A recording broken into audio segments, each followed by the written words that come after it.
안녕하십니까 은주고 여러분, 뭉쳐야 읽는다. 예, 조영훈 목사입니다. 예, 반갑습니다. 예, 저 혼자 반가운데요. 예, 오늘로써 저희가 18일째 성경 읽기를 합니다. 오늘 함께 보실 말씀은 사무엘상 10장, 로마서 8장, 예레미야 47장, 시편 23편과 24편 말씀입니다. 자, 사무엘상 10장에서는요, 드디어 선지자 사무엘이 왕 사울에게 기름을 붓는 장면이 나옵니다.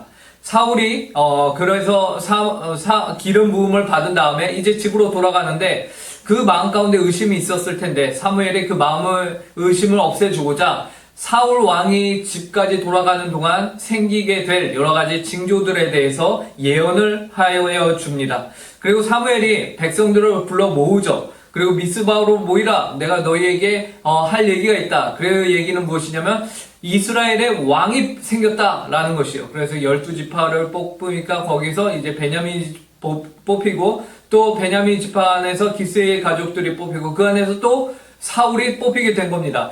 그런데 사울의 모습이요, 남들보다 키도 더 큰데 외모도 헐출한데 그럼에도 불구하고 그가 짐짝들 사이에 숨어 있다가 걸리는 모습이 나옵니다. 이처럼 소극적인 모습을 보이는 사울이고요. 이러한 사울의 모습은 아마도 그가 자신의 힘과 능력과 재능으로 왕이 되어야 한다는 그 부담감이 있었을 것 같습니다. 하지만 여러분, 왕은 누가 세우는 것이죠? 하나님이 세우시는 것입니다. 그렇기 때문에 왕의 직분은 사울이 잘나서 받게 된 것이 아니라 바로 하나님이 주셨다라는 것이죠. 우리 또한 성도로 살아가는 이 삶을 우리의 힘과 능력으로 사는 것이 아니라 오직 하나님이 우리를 불러주셨고 여러분들에게 능력을 주심으로 살아갈 수 있도록 인도하실 것이다 라는 것을 믿음으로 여러분 오늘 하루도 살아시길 바랍니다. 자, 로마서 8장입니다. 로마서 7장에서는요, 마음으로는 하나님의 법을, 그러나 육신으로는 죄의 법을 섬기는 것에 대해서 굉장히 괴로워하고 있던 바울의 모습이 등장을 하죠. 그런데 8장에서는요, 그럼에도 불구하고 예수 안에 있는 자에게는 결코 정죄함이 없다라는 선포의 메시지가 담겨 있습니다. 그래서 정죄함이 없는 이유는 무엇이냐? 바로 우리가 예수 그리스도 안에 있기 때문이다 라고 하는 것이에요. 우리가 육신으로는 이룰 수 없던 그 의로움의 수준을 예수 그리스도가 이루셨고 우리를 그분 안으로 초대해 주셨고 우리가 예수 안에 있음으로 인해서 마치 예수님이 이루신 그 의로움이 우리의 의로움이 되듯이 그렇게 보여지게끔 예수님이 우리를 부르셨다. 그 사랑으로 인도하셨다라는 것이에요. 그래서 우리가 구원을 받게 된다. 우리의 구원은 흔들리지 않는다.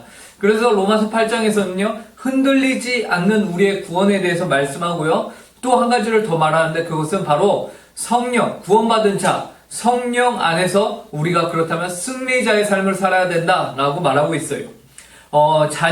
성도는 하나님을 아버지로 모시는 양자의 영을 받았다고 하는데 양자는 무엇입니까? 자녀죠. 자녀는 상속자예요. 그래서 아버지의 모든 그 선함을 받게 됩니다.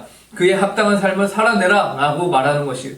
그런데 재미난 것이 있어요. 그 삶에는, 상속자의 삶에는 우리가 생각할 때는 완전히 평화롭고 완전히 누리기만 할 것 같은데 고난도 그 안에 있다라고 말합니다.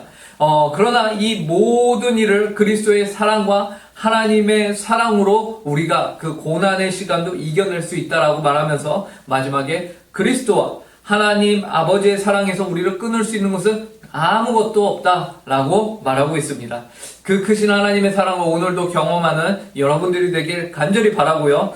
예레미야 47장에서는요, 애굽에 이어서 이제 하나님이 이방 민족들에 대해서도 예언을 하시는데 블레셋에 대한 예언입니다.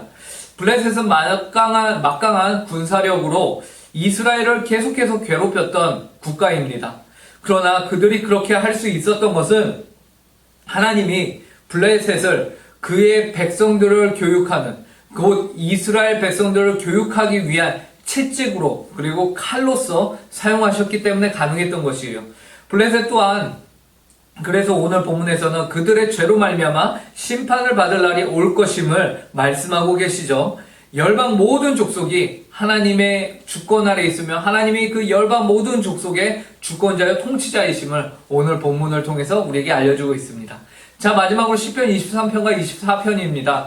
23편은 굉장히 유명한 시편이죠. 여호와는 나의 목자시니 내게 부족함이 없으리로다. 예, 선한 목자 되시는 하나님을 깊이 여러분들이 묵상하는 시간이 되길 바라고요. 시편 24편은 하나님께서 온 만물의 주인이 되심을 선포하는 내용입니다. 하나님의 법궤가 예루살렘으로 옮긴 사건을 기념하여서 지은 시편이기도 하고요. 자, 오늘도 하나님의 말씀으로 주님과 늘 동행하는 우리 모든 친구들 되길 간절히 바랍니다. 뭉쳐야 읽는다.